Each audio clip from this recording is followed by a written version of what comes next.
আর এই মুহূর্তে যে খবর দিকে নজর রাখবো, সন্দেশখালীতে ফের উত্তেজনা। সন্দেশখালীতে 3 তৃণমূল কর্মীর দোকানে আগুন লাগিয়ে দেওয়ার ঘটনা।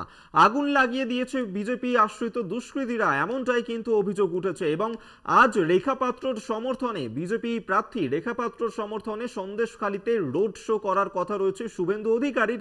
তার আগে এই ধরনের ঘটনাকে কেন্দ্র করে ফের একবার উত্তপ্ত হয়ে উঠল সন্দেশখালী। আপনারা জানেন যে বারবার শিরোনামে উঠে আসছে এই মুহূর্তে সন্দেশখালী। একের পর এক উত্তেজনা, কিছুতেই যেন শান্ত হতে চাইছে না সন্দেশখালী। সেখানেই ফের একবার এই ধরনের উত্তেজনা হলো, যেখানে 3 তৃণমূল কর্মী তাদের চায়ের দোকানে আগুন লাগিয়ে দেওয়ার ঘটনা ঘটেছে।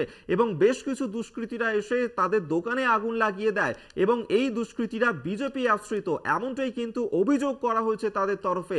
ইতিমধ্যেই ঘটনার তদন্ত শুরু করেছে পুলিশ। লক্ষাধিক টাকার ক্ষয়ক্ষতি হয়েছে ঘটনার জেরে। আজই রেখা পাত্রর সমর্থনে সন্দেশখালীতে রোড শো করবেন বিরোধী দলনেতা শুভেন্দু অধিকারী। তার আগে ফের সন্দেশখালীতে উত্তেজনা ছড়ালো। আপনারা জানেন যে গত 5ই জানুয়ারি সন্দেশখালী ফের একবার সেখানে উত্তেজনা ছড়িয়েছিল শেখ শাহজাহানকে নিয়ে, এবং আবারও একবার সন্দেশখালী শিরোনামে উঠে এলো, যেখানে ফের উত্তেজনা ছড়িয়েছে। সন্দেশখালীতে 3 তৃণমূল কর্মীর দোকানে আগুন লাগিয়ে দেওয়ার ঘটনা ঘটেছে। আমরা এই নিয়ে আরো বিস্তারিত জানবো।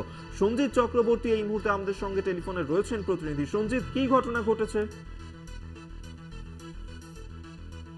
যে খুলনা রয়েছে সেখানে যে চৌমাথা, যে ভান্ডারখালী, সেখানে একাধিক তৃণমূল কর্মীর দোকান, বিশেষ করে দিব্যেন্দু মন্ডল সহ তারা 3 ভাই সম্পর্কে 3টি দোকান পড়বে, একটি চায়ের দোকান, 2টি মনোহারি দোকানে আজকে 7 সকালে যখন এসে দেখে দাউ দাউ করে চলছে, তখন দিঘার মতো বালতি দিয়ে জল দিয়ে নেমানোর চেষ্টা করলেও শেষ রক্ষা হয়নি।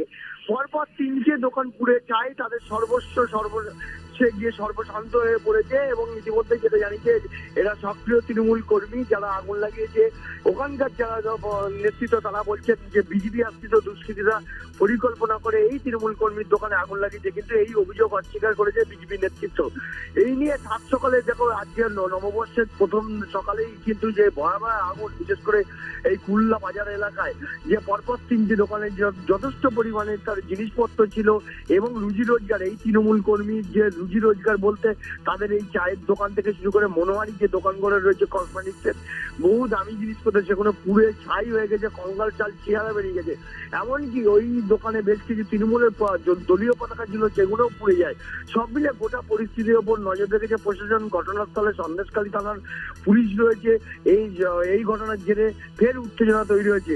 তুমি আরো কয়েক ঘন্টা বাদে বিজেপি প্রার্থী রেখা পাত্রের সমর্থনে শুভেন্দু অধিকারী, অর্থাৎ বিরোধী দলনেতা শুভেন্দু অধিকারী কানমারিতে একটি রোড শো করবেন তার সমর্থনে। তার আগেই ফের উত্তেজনা তৈরি হয়েছে সন্দেশখালীতে, রীতিমতো চাঞ্চল্য ছড়িয়েছে।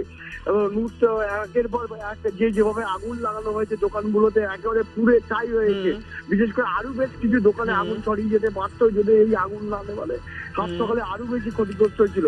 এটাও জানা গেছে পাশাপাশি আরেকটি দোকান সবে আগুন লাগছিল, সেটা গিয়ে গ্রামবাসীরা তাড়াতাড়ি জল নিয়ে যে যার মতো নেভানোর চেষ্টা করছে।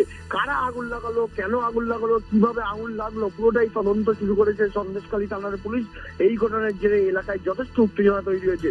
অভিযোগ পাল্টা অভিযোগে কিন্তু এলাকায় নতুন করে আবার সন্দেশখালীতে উত্তেজনা তৈরি হয়েছে, এমনটাই চাঞ্চল্য তৈরি হয়েছে, এমনটাই বলছেন স্থানীয় বাসিন্দা। ওই 3 তৃণমূল কর্মী যারা বলেছেন, যারা এই ঘটনা করেছে, অবিলম্বে সেই দুষ্কৃতীদের গ্রেপ্তার করে দৃষ্টান্তমূলক শাস্তির দাবি জানিয়েছে। এই নিয়ে কিন্তু রীতিমতো 7 সকালে এই ঘটনার জেরে যথেষ্ট চাঞ্চল্য তৈরি হয়েছে সন্দেশখালীর ভান্ডারখালী বাজার এলাকায়। ধন্যবাদ তোমায়। সঞ্জিত চক্রবর্তী টেলিফোনে ছিলেন প্রতিনিধি। আপনাদেরকে আরো একবার জানিয়ে রাখবো, সন্দেশখালীতে 3 তৃণমূল কর্মীর দোকানে আগুন লাগিয়ে দেওয়ার ঘটনা, বিজেপি আশ্রিত দুষ্কৃতীদের বিরুদ্ধে এই অভিযোগ, সেই ছবি এই মুহূর্তে দেখাচ্ছি আপনাদেরকে।